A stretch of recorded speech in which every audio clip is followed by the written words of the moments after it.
Honorable Président, honorables membres du bureau, honorables députés et chers collègues, j'interviens pour la reddition des comptes et je bosserai un peu aussi la loi rectificative. Alors, on a vu dans la reddition des comptes, il y a beaucoup de dépassements, surtout au niveau de ministères. Mais, curieusement, le ministère de l'Agriculture n'est pas en dépassement. Le ministère du Développement rural n'est pas en dépassement. Si nous regardons le taux d'exécution, c'est trop faible. Pourtant, nous voulons développer notre pays. Mais comment nous allons développer notre pays si nous n'investissons pas? Quand je parle d'investissement, je ne parle pas d'investissement d'immeubles. Je parle de l'agriculture.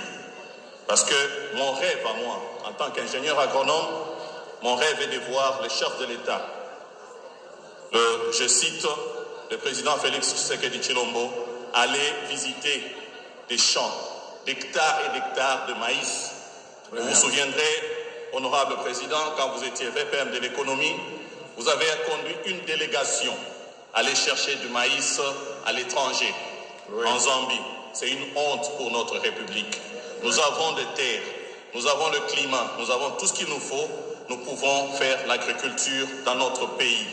Et en regardant dans ce qui est la loi rectificative, nous voyons, j'ai épinglé 5 rubriques.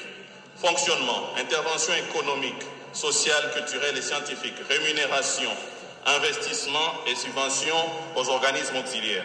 Les 3 premières rubriques, ça touche les institutions et les ministères. Déjà, vous verrez que les valeurs ou les chiffres qui ont été prévus initialement et ce qui est demandé actuellement, c'est comme si nous rapportons, les gouvernements rapportent les mêmes valeurs ou les mêmes chiffres pour demander encore pour ces 2 mois ou 3 mois qui restent pour l'année. Et ça pose un problème. Mais quand vous regardez les 2 rubriques qui restent, investissement et subventions aux organismes auxiliaires, il n'y a presque pas grand-chose. Si vous regardez les investissements, il n'y a que 29% de taux d'exécution. Mais pourtant, il reste encore 71%. Mais on demande encore 3 000 milliards 453 177 739 351 francs congolais. Pourtant, il y a encore 71% que l'on peut investir. Alors, je me demande pourquoi il y a toujours des reconductions des valeurs des chiffres. Et ça pose un problème. Et ça, je voulais aussi poser une autre question, qui est ma préoccupation. Les interventions économiques, sociales, culturelles et scientifiques. Quelles sont les institutions ou les ministères qui sont éligibles? Parce que dans la loi financière de 2024, c'est pratiquement toutes les institutions et ministères qui reviennent avec l'intervention économique et sociale. Et ça pose un problème. Cet argent peut être affecté dans les investissements pour permettre à ce que notre pays se développe. Vous ne pouvez pas parler de développement d'un pays si aujourd'hui vous n'investissez pas.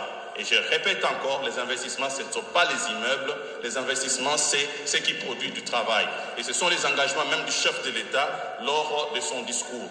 Nous devons prioriser nos dépenses, nous devons avoir une qualité dans notre dépense. Nous ne devons pas dépenser pour le plaisir de dépenser et faire plaisir à des individus. Nous devons investir sur le Congolais, nous devons investir sur la République.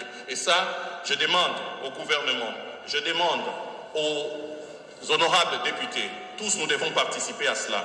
Pourquoi? Parce que nous, au niveau de la députation, nous ne produisons pas. Mais notre contribution serait de vérifier et de surveiller. Quand on sort 1 cent ou 1 dollar ou 1 franc congolais, nous devons savoir la destination et ça sert à quoi. C'est ça notre contribution. Donc les membres du gouvernement, souffrez que l'on vous contrôle, souffrez que l'on vous appelle pour vérifier ce qui est fait par rapport aux engagements que vous allez prendre, pour que nous ne revenions pas aux erreurs du passé. Le chef de l'État a dit, ne faisons plus les mêmes erreurs que nous avons commises dans le passé. Nous devons maintenant, aujourd'hui, léguer un héritage. Et le chef de l'État, son Excellence Félix Antoine Tshisekedi, doit laisser un héritage. Et cet héritage, c'est maintenant que nous devons commencer. Le service des finances, vous pouvez le téléphoner, il n'y a pas de problème. La Belgique va prendre note, mais vous revenez quand même. Merci. Cet héritage, c'est maintenant que nous devons nous lancer et nous devons travailler tous ensemble avec le gouvernement pour réussir. Je vous remercie. Merci, honorable Mbouididier Mundela, pour votre intervention très pertinente. Je suis d'accord avec vous. Au lieu de voir les immeubles qui sortent de terre ici, dans la ville de Kinshasa, ce serait vraiment très intéressant de voir des kilomètres de champs le long de la route qui va à Matadi jusqu'à Mwanda, de Kinshasa jusqu'à Mojimaï, même jusqu'à Lumbashi, puisqu'on n'est pas Chikapa Kananga. Et qu'on sort des terres non cultivées et on ne va pas se développer. Et vous avez touché aussi qu'il faut investir dans le développement rural. C'est ça, au fait, les changements. Les autres questions, je crois que les concernés ont bien noté. Félicitations pour votre intervention. Nous demandons à l'honorable Loutala Moutiki Trésor d'intervenir et que Makoto Luenba Donatien se prépare.